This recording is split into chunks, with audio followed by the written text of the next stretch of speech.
আজি আমি টিংৰাই চাৰিআলি হাইস্কুলৰ যি খেলপথাৰ ডুমগাঁৱত আমি উপস্থিত হৈছোহি আৰু যেহেতু আমি গম পাইছোঁ ইতিমধ্যে টিংৰাই চাৰিআলিৰ যি হাইস্কুলৰ খেলপথাৰত কিছুমান ব্যক্তিয়ে খেলপথাৰখন দখল কৰিছে বুলি আমি গম পাইছোঁ।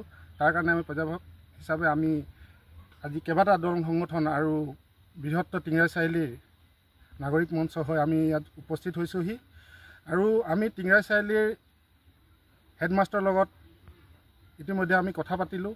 তেখেতে কৈছে যে হয় কথাষাৰ যে টিংৰাই চাৰিআলিৰ যোনটো খেলপথাৰ আছে তাত কিছুমান মানুহে দখল কৰিছে বুলি স্কুলৰ ফিল্ডখন, তাকে আমি কথা বতৰাত গম পালোঁ।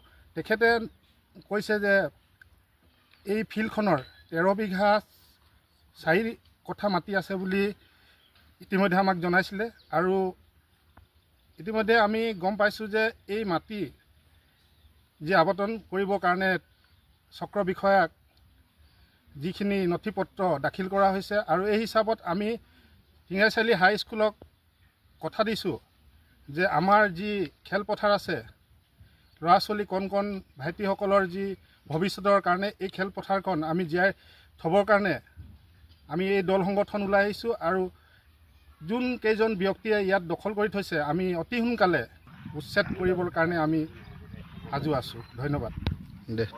আজি আমি টিংৰাই চাৰিআলি হাইস্কুলৰ যিখন নদী কাষতে লাগি থকা খেলপথাৰ তাত আহি উপস্থিত হৈছোঁ। বিভিন্ন দল সংগঠন লগতে টিংৰাই চাৰিআলি বৃহত্তৰ টিংৰাই চাৰিআলি নাগৰিক মঞ্চৰ উদ্যোগত আজি আমি ইয়াত পৰ্যবেক্ষণ কৰিবলৈ আহিলোঁ আৰু আমাৰ যি প্ৰধান শিক্ষকগৰাকী আছে তেখেতৰ লগতো আমি অৱগত হৈছোঁ যে ইয়াত প্ৰায় 13 বিঘা 4 কঠা মাটি ইয়াত আবণ্টন দিয়া হৈছিলে। ইয়াত প্ৰায় আমাৰ গৰাখহনীয়াৰ ফলতো যথেষ্ট মাটি কমি আহিছে আৰু বিভিন্ন ধৰণৰ আগ্ৰাসনৰ ফলতো ইয়াত মাটিৰ পৰিমাণ খেলপথাৰ আচলতে মাটিৰ যি পৰিমাণ আছে কমি আহিছে। গতিকে আমি ইয়াৰ পৰাই প্ৰথমে এটা কথা ক'ব বিচাৰোঁ, আমি এই মাটিডোখৰ অতি সোনকালে ইয়াৰ বেদখলমুক্ত হ'ব লাগে। ইয়াত যি গৰাখহনীয়া হৈ আছে তাৰো চৰকাৰে ব্যৱস্থা কৰিব লাগে আৰু অতি সোনকালে আমি বৃহত্তৰ টিংৰাই চাৰিআলি নাগৰিক মঞ্চৰ লগতে টাইম ছাত্ৰ সন্থা, সদৌ আদিবাসী ছাত্ৰ সন্থা, AJYCP গোৰ্খা ছাত্ৰ সন্থাকে একত্ৰিত কৰি আমি এখন স্মাৰকপত্ৰ প্ৰদান কৰিম। অতি সোনকালে ইয়াৰ যি যাৱতীয় ব্যৱস্থা ল'ব লগা আছে আমাৰ বিভাগীয় কৰ্তৃপক্ষই সেইখিনি ল'ব লাগিব আৰু এই ঠাইডোখৰত ছাত্ৰ ছাত্ৰীৰ লগতে স্থানীয় যি যুৱক নৱপ্ৰজন্ম আছে তেওঁলোকক খেলাৰ উপযোগী কৰি তুলিব লাগিব। আমি ইয়াৰ পৰা আহ্বান জনাইছোঁ। হয়, আজি আমি আহি টিংৰাই চাৰিআলি উচ্চতৰ মাধ্যমিক বিদ্যালয়ৰ খেলপথাৰত আহি উপস্থিত হৈছোঁহি আৰু বৃহত্তৰ টিংৰাই চাৰিআলি নাগৰিক মঞ্চৰ লগতে বিভিন্ন দল সংগঠনৰ আমি আলোচনা মৰ্মে আজি আহি এই খেলপথাৰ আমি নিৰীক্ষণ কৰিছোঁ। লগতে আমি প্ৰধান শিক্ষকৰ লগত যোগাযোগ কৰিছোঁ।